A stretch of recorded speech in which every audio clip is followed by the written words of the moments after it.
High বন্ধুরা, দেখতে পাচ্ছেন এই শালুকটা থেকে কিন্তু প্রচুর চারা হয়েছে। এই পাশ দিয়ে দেখতে পাচ্ছেন প্রচুর চারা হয়েছে।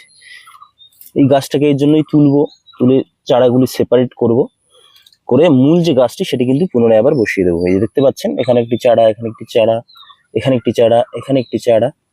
কাজেই দেখেই বুঝতে পারবেন যে এটা তোলার মতো হয়ে গেছে। এখন ফুলও আসছে না, কাজে এটাকে আমি সেপারেট করব, আজকে তুলে দেখাচ্ছি। মেন গাছটা এইভাবে এক পাশে হেলে রেখে সাইড দিয়ে যে শিকড়গুলি আছে চারদিকে ছড়িয়েছে, সেই যেই শিকড়গুলো, তার শিকড়গুলো কিন্তু এইভাবে খুব সাবধানে, যাতে গামলাটা কাটা না পড়ে যায়, আমি ঠিক ধারালো কাঠারি নিয়েছি। তো এই শিকড়গুলো কিন্তু চারপাশ দিক থেকে আমি একটু কেটে কেটে দিচ্ছি। দেখবেন খুব সহজেই আমি এই শালুকটাকে তুলে দেখাচ্ছি। চারদিক থেকে কিন্তু আমি শিকড়গুলো কেটে দিচ্ছি।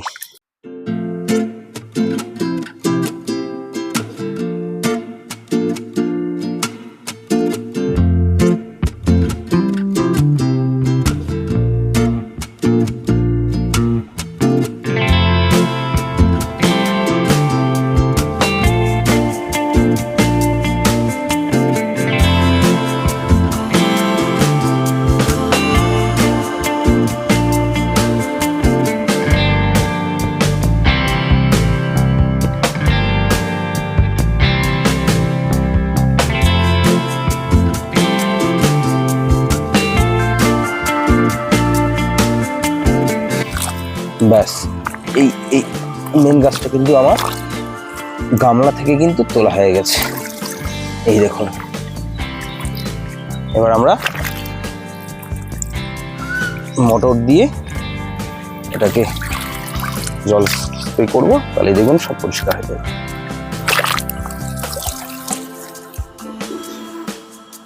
ব্যাস,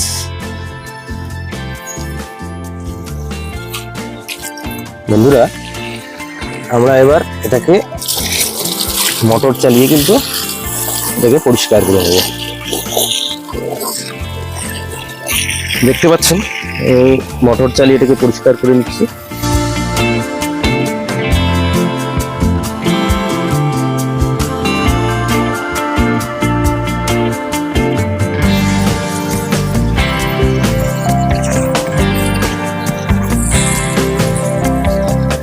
দেখুন বন্ধুরা, একটি চারা অলরেডি অটোমেটিক্যালি খুলে চলে এসেছে। যাই হোক, মাটিগুলো কিন্তু অনেকটাই পরিষ্কার হয়ে গেল।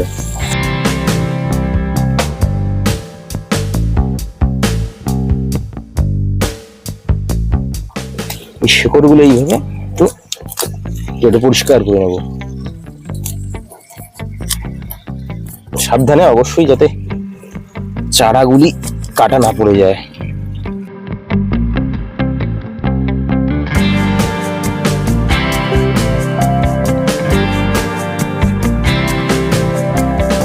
জলটা দিয়ে আবার ধুয়ে নেব। বুঝতে পারছেন, আস্তে আস্তে কিন্তু সব মাটি দিয়ে যাচ্ছে। এই আপনাকে একটু সময় নিয়ে ধুতেই হবে, করার কিছু নেই। যদি আপনি চারাগুলো ভালো করে বুঝতে পারবেন না এবং কাটা পড়ে যাবে, সেপারেট করতে গিয়ে আপনার হয়তো দেখবেন চারাগুলোই আপনার কাটা পড়ে যাবে।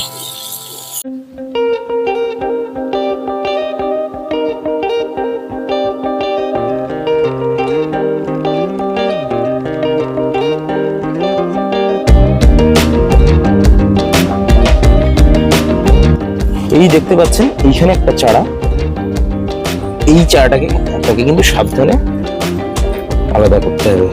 এই ধারালো কাঠিটা দিয়ে এখানে কেটে নেব।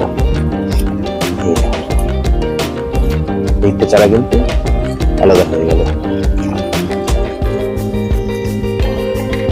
এবার এই চারাটাকে সাবধানে, এদিকে দেখবো আর অন্য চারা আছে কিন্তু এখানে কেটে নেব। এই দেখুন, এই চারাটা কিন্তু ম্যাচিউর চারা, অবশ্যই ম্যাচিউর চারাটা।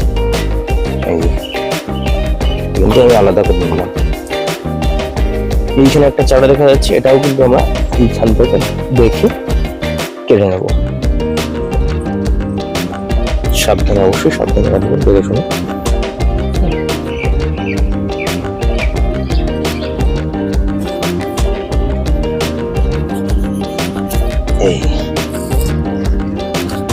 এই দেখুন বন্ধুরা, এখানে কিন্তু আবার একটা চারা আমি আলাদা করি।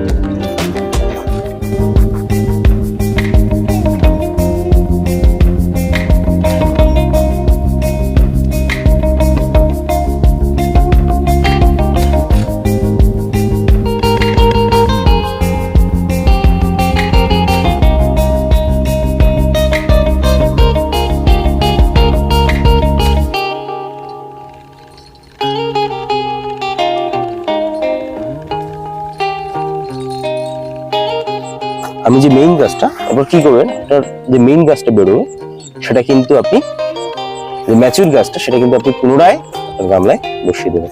এই গাছটা কিন্তু আমি পুনরায় আবার আমার গামলায় বসিয়ে দেবো, কিন্তু অবশ্যই কিছুদিন আগে বাইরে রাখবো, গামলায় জলে ভাসিয়ে রাখবো, তাতে নতুন শিকড় আবার বেরোবে, তখন কিন্তু আমরা পুনরায় আবার এই গাছটি বসিয়ে দেবো।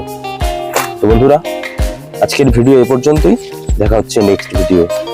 ধন্যবাদ, ভালো থাকবেন।